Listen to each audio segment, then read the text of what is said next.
Welcome to Furniture Industry News for Friday, August 1st, 2025. I'm here to bring you the essential updates you need to know as a professional in the furniture industry. Let's start with the big story that's affecting everyone in our industry right now: tariffs. President Trump's latest tariff changes are taking effect this week, on August 7th specifically. The universal 10% tariff rate will remain, with tariffs of 15% or more set on countries that run a significant trade deficit with the U.S. This is a significant development because many of our furniture imports come from countries now facing higher rates. South Africa is looking at 30% tariffs, India at 25%, and Taiwan at 20%. Japan, South Korea, and Israel are all facing 15% rates. What's particularly interesting for our industry is that Mexico was not included among the countries targeted for reciprocal tariffs initially placed on April 2nd, since it already had a 25% rate imposed on its goods, but will have a potential increase to 30% delayed for 90 days to allow further negotiations to take place. Meanwhile, most China tariffs have been paused until mid-August while trade negotiations continue. The National Retail Federation is warning that tariffs are taxes paid by U.S. importers and are eventually passed along to U.S. consumers, and they expect higher prices, decreased hiring, and fewer capital expenditures as a result. For those of us in furniture retail and manufacturing, this uncertainty makes planning incredibly difficult. Speaking of challenges, let's talk about housing market trends that directly impact our industry. Pending home sales dropped 2.8% compared to June 2024, and they're also down 0.8% from May. Such declines have implications for furniture sales, which are largely tied to people moving into a new or existing home. The West was hit hardest with a 7.3% year-over-year decline, while the Midwest, South, and Northeast saw smaller drops or remained flat. However, there's a silver lining here. There was still a year-over-year increase of 4% for home buyer traffic and a 6% increase in year-over-year seller traffic in June, according to the Realtors Confidence Index. Economists are pointing to rising mortgage applications as a positive sign that activity might pick up in the coming months. Now, let's shift to how customer service expectations are changing across generations, which is crucial for furniture retailers. A recent survey found that only 20% of consumers think customer service has improved recently, while 42% believe it's gotten worse. The generational divide is striking here. Only 12% of Gen X and baby boomers say service has improved, but 29% of Gen Z and 31% of millennials are more positive about customer care. Nearly a quarter, 24% of Gen Z consumers say they would not give a business a second chance after a mistake, compared to 18% of Gen X and baby boomers. For furniture retailers, this means younger customers might be more forgiving initially, but they have higher standards and less patience for repeat problems. The top complaints are rude treatment at 66%, lack of empathy at 55%, and absence of customer service options at 47%. Let's look at some specific company results that paint a picture of where our industry stands. Haverty's had an interesting second quarter dealing with tariff uncertainty. We're just waiting on a final answer. There's nothing that's been posted on the registry that tells us how to move forward, said President and CEO Steve Burdette.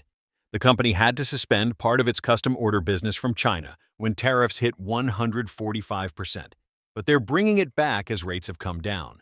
Haverty's saw some bright spots, though. Their Memorial Day sale drove sales up more than 3% year-over-year for the two-week period, and during the four-day holiday weekend specifically, sales jumped more than 14%.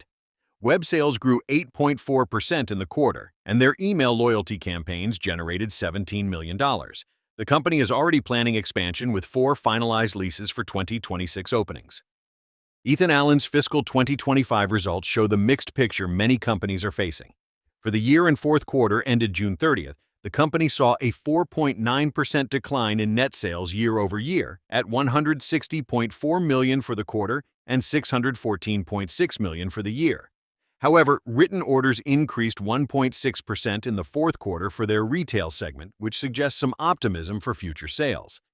CEO Farooq Kathwari noted that the growth in written orders came despite the industry facing lower consumer confidence, a challenging housing market, and uncertainty surrounding trade tariffs.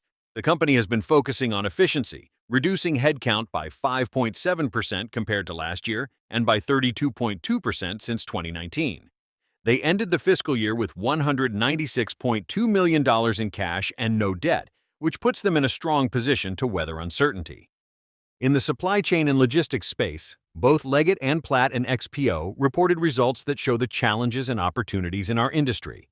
Leggett and Platt swung to a net profit of $52.5 million for the second quarter, ended June 30 on net sales for the period of $1.1 billion, a 6% slide from the same period last year. That's a huge improvement from the $602 million loss they posted in the same quarter last year. The company's bedding segment saw trade sales drop 11% due to soft demand in both U.S. and European markets, plus some retail merchandising changes in adjustable beds. Their furniture, flooring, and textile products division was down 2% with softness in home furniture and flooring demand. However, their restructuring plan is delivering results with $13 million in incremental earnings benefit this quarter. XPO Logistics, which handles delivery for many furniture retailers, beat expectations despite the sluggish freight environment. This was another quarter of outperforming the industry, said CEO Mario Herrick, even though they saw a revenue decline 2.5% in their North American less-than-truckload business. The company improved its profit margins and marked its 13th consecutive quarter of improved on-time performance. Looking at retail expansion, Wayfair is pushing forward with physical stores. They're opening a 140,000 square foot location in Denver scheduled for late 2026. The store will mark the retailer's entry into the Mountain West region, following on its flagship store in the Chicago area and locations in the works for Atlanta and Yonkers, New York. This continues Wayfair's strategy of combining their online presence with physical retail experiences. Finally, Amazon's second quarter results show the continued strength of e-commerce in our space. Amazon saw net sales rise by double digits in the second quarter, jumping to $167.7 billion on a 13% gain. Their North America segment was up 11% to $100.1 billion. What's particularly relevant for furniture retailers is Amazon's continued push into AI tools that enhance the shopping experience, including turning product summaries and reviews into audio clips and creating enhanced listings. CEO Andy Jassy emphasized that our AI progress across the board continues to improve our customer experiences, speed of innovation, operational efficiency, and business growth. For furniture retailers competing with Amazon, this shows the continued importance of investing in technology and customer experience improvements. So, where does this leave us as we head into August? The tariff situation remains fluid, but changes are coming next week. Housing market softness continues to impact our industry, but there are signs of potential improvement. Companies are managing through efficiency improvements and cost controls, while also investing in expansion and technology. Customer service expectations continue to evolve, especially among younger consumers who expect more digital options but still prefer human interaction.